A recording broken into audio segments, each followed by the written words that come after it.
What's going on, 12s? I hope you're all having an awesome day. In today's video, we're going to talk about the Seahawks' 28-16 win over the Indianapolis Colts. Welcome to the first ever 12s Time YouTube video, where we talk everything Seahawks. First up, I'm going to go over my initial reactions, and then I'll talk about both the offense and the defense. Then that'll be followed up by some film, and then at the end of the video, we'll go over next week's matchup against the Tennessee Titans. Alright, initial reactions. To be 100% honest, I thought we played absolutely amazing. Traveling on the road against the Indianapolis Colts, one of the best defenses in the league. They have a really efficient offense. Their offensive line is one of the best in the league. Actually, Pro Football Focus ranked them as the second best O-line in the league. And as far as I could see, Carson Wentz was getting pressured almost every play. Our front seven looked pretty good that game. So he was taking a beating out there, and on the other side of the ball, Russ was cooking. He threw for 4 touchdowns and looked awesome. I'll get in a little more detail about the defense and the offense in a minute, but I just want to go over some injuries that occurred during the game. Alright, so unfortunately, running back Rashad Penny suffered a calf injury. He will be out for a few weeks. Wide receivers Penny Hart and Dwayne Eskridge both suffered concussions, and our center Ethan Posick suffered a sprained knee. Alright, let's talk about the offense. Starting off with Russ. He threw for 4 touchdowns, 2 to Lockett, 1 to DK, and 1 to our new former Rams tight end, Gerald Everett. He was 18 for 23 and threw for 254 yards with 0 picks. Something that we learned is that Tyler Lockett is one of the most underrated wide receivers in the league. He played awesome. Both of his catches were great. One of them he had over his shoulder. He made, if you saw that Terry McLaurin catch, it was pretty similar to that. But yeah, really great stats with the passing game, but let's not forget about Chris Carson. It might not show on the stat sheet, but he played like a monster. Rushing for 91 yards and receiving for 26 yards, 3 receptions, Carson looked as physical as ever. He had a few awesome breakout runs and some clutch third down conversions. Having Carson as such a physical back is key for the Seahawks to relieve some of that pressure off of Wilson. So Carson played awesome. He was so physical, bulldozed his way to many first downs, and yeah, he played a great game. Alright, moving on to the offensive line. I thought they played decent. Nothing too amazing, but it was definitely an upgrade from last year, and you could see that. They paved the way for many explosive plays, as we'll look into when we look into some film. But yeah, they played awesome.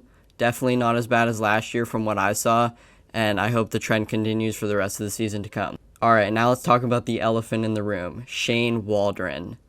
This offense looked different. No running it on 3rd and 10, not as many penalties from what I could see, and most importantly, the tempo. I did not see us scrambling to get to the line with 5 seconds left on the play clock and having to either burn a timeout or get a delay a game or anything like that. It was so awesome to see this fast-paced gameplay. It just looked so much more smooth. In my eyes, it felt like we passed it when we needed to pass it, we ran it when we needed to run it, and no questionable calls from what I can remember. Same with Russ getting rid of the ball. That was faster too. I did not see him. There were a few plays where he did hold on and run and scramble a little bit, but other than that, he got rid of the ball very quick, which was awesome to see. And this is definitely from the genius of Shane Waldron.